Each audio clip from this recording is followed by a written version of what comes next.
Hey guys, welcome and welcome back to my channel and welcome to my Nagpur diary. तो नागपुर तो बहुत सारे नामों से जाना जाता है। ऑरेंज सिटी ये तो वर्ल्ड फेमस नाम है ही उसको। उसके बाद नागपुर उसके ग्रीनरी के लिए और क्लीननेस के लिए भी जाना जाता है।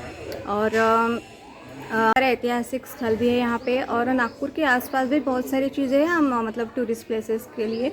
तो इस टाइम में नागपुर एक और टूरिस्ट प्लेस के लिए जाना जा रहा है जिसे गोरेवाड़ा इंटरनेशनल एनिमल ज़ू, और जिसे मराठी लीडर बाळासाहेब ठाकरे के नाम उसे नामकरण दिया गया है। तो आज चलते हैं गोरेवाड़ा। गोरेवाड़ा क्या, गोरेवाड़ा मैं भी नाम भूल गई, गोरेवाड़ा इंटरनेशनल एनिमल ज़ू।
और यहाँ पे हमने ज़ू में एंट्री कर ली है। और इस ज़ू के लिए हमने ऑनलाइन बुकिंग की थी और एंट्री गेट पे हमें ऑनलाइन बुकिंग का प्रिंट आउट और वैक्सीनेशन के 2 डोजेस का सर्टिफिकेट दिखाना पड़ा था।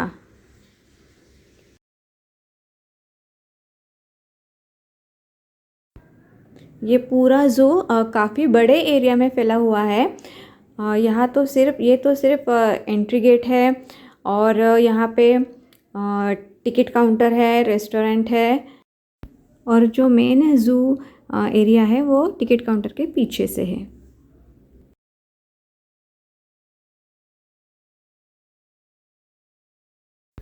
ये टिकट काउंटर है और यहीं पे हमें ऐसी बस या फिर कैंटर जो कुछ आपने जो बुक की हो वो यहाँ पे हमें रिसीव करने आती है। इस सफ़ारी के लिए कई सारे ऑप्शंस अवेलेबल हैं, जैसे कि कैंटर या फिर ये एसी बस। तो आपको ये सारी चीज़ें सर्च इंजन पे मिल जाएगी कि आपको कौन सी सफ़ारी चूज़ करनी है, आपको कौन सा स्लॉट चूज़ करना है। ये सब चीज़ें आपको सर्च इंजन पे मिल जाएगी। हम लोगों ने दोपहर 4:30 बजे का स्लॉट बुक किया था और हम लोग तकरीबन दोपहर 3 बजे ज़ू में एंट्री कर चुके थे। और कुछ मतलब जो टाइमिंग्स जो होते हैं उसके आधे घंटे पहले हमें वहाँ पे एंट्री करनी पड़ती है। तो हम लोग थोड़े पहले पहुँच चुके थे, तो हम लोगों ने बहुत सारे फ़ोटो खींच लिए, फ़ोटोग्राफ़ी, वीडियोग्राफ़ी, ये सारी चीज़ें हम सब लोग कर पाए।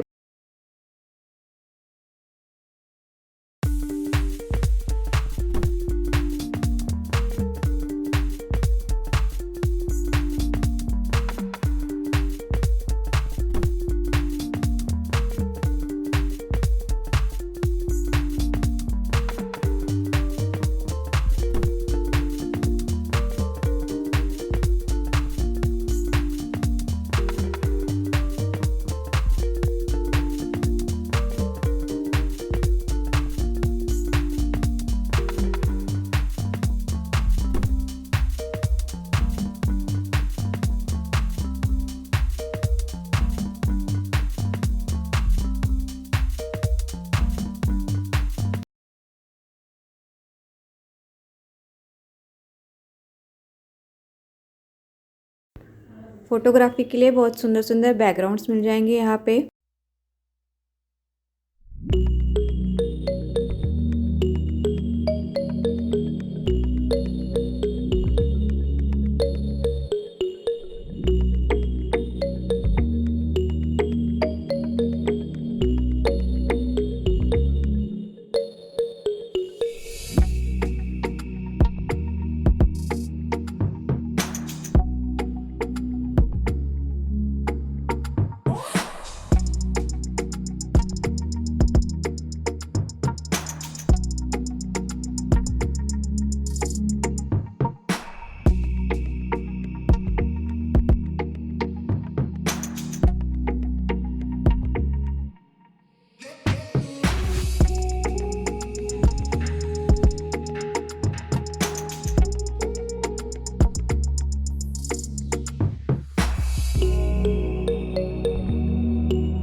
पार्किंग एरिया भी काफ़ी बड़ा है और हम लोग जब गए थे तो ज़्यादा भीड़ भी नहीं थी।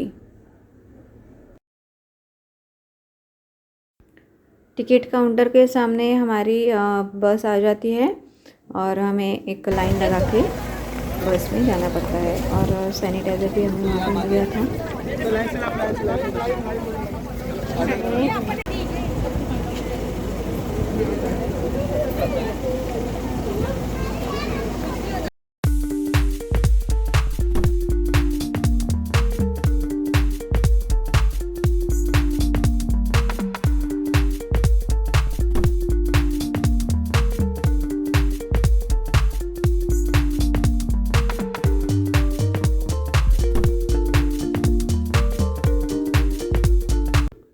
और शार्प 4:30 बजे हमारी ज़ू सफारी स्टार्ट हो गई थी। इस ज़ू सफारी के उन्होंने 4 डिविजन्स किए हुए हैं। सबसे पहला गेट आता है लेपर्ड सफारी, उसके बाद स्लॉथ बियर सफारी, उसके बाद हर्बियर सफारी और एंड में टाइगर सफारी।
वहां पर बैठे क्या?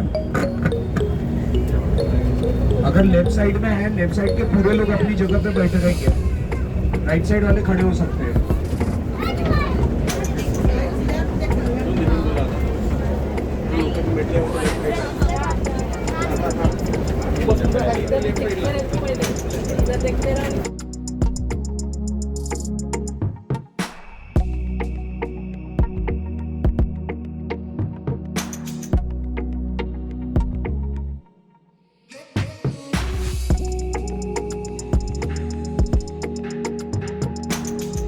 ये रेस्क्यूड लेपर्ड था, इसलिए इसे केज में रखा था इसे।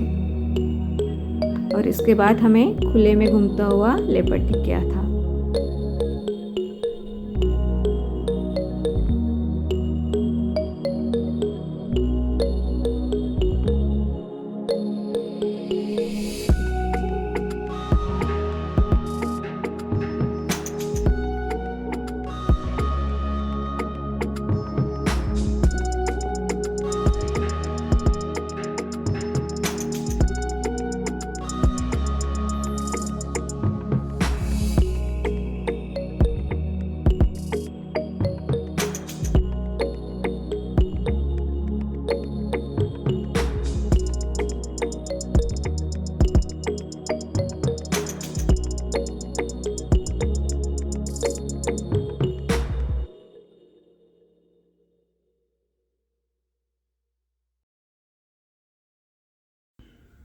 बच्चे तो वाइल्ड एनिमल्स देखने के लिए एक्साइटेड थे ही, लेकिन बच्चों के साथ साथ बड़े भी बहुत एक्साइटेड थे और दूर दूर तक अपनी निगाहें फैला रहे थे कि कहीं हमें कुछ वाइल्ड एनिमल्स दिख जाए। यहाँ से नेक्स्ट डिवीज़न स्टार्ट हुआ था।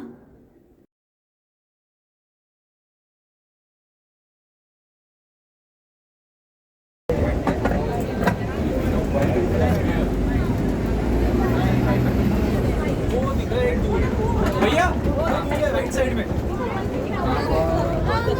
उधर ही जा रहे हैं हम लोग।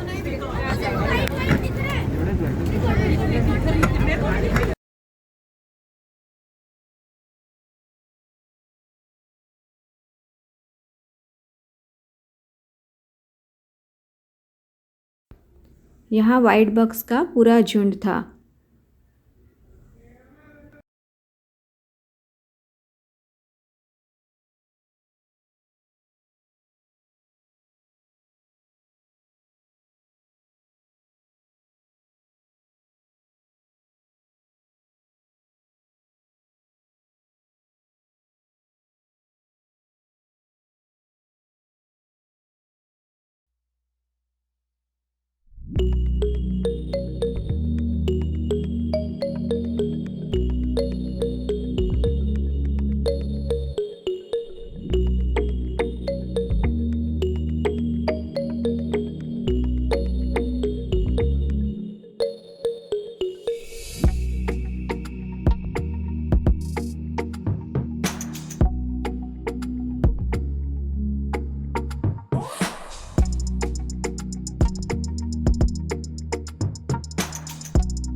और फाइनली जिसका हमें बेसब्री से इंतज़ार था, उससे टाइगर के दर्शन हो गए। मैं थोड़ा जूम करके देखती हूँ, अगर आप लोगों को दिख जाए तो ठीक, लेकिन हमें तो टाइगर वहाँ पे दिख गया था।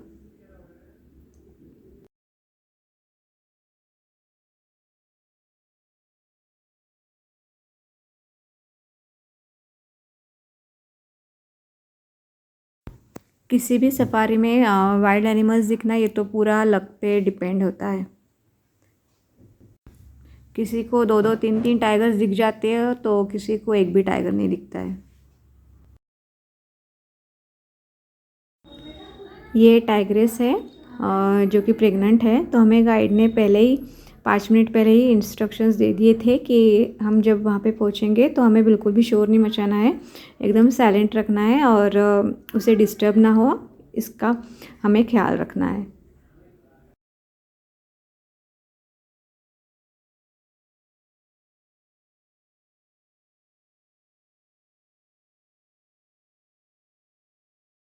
और टाइगर सफारी के बाद यहाँ पे ये सफारी का एंड होता है और वापस हमें टिकट काउंटर के पास पहुँचा दिया जाता है और फिर उसके बाद हमें एग्ज़िट करना पड़ता है।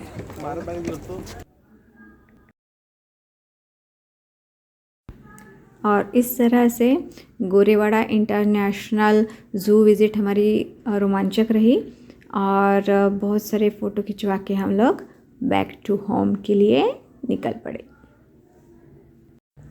अगर आप लोग मेरे चैनल पे नए हैं तो मेरे चैनल को सब्सक्राइब कीजिए, मेरे वीडियोस को लाइक कीजिए, ज़्यादा से ज़्यादा शेयर कीजिए। अपना ख्याल रखिए। बाय।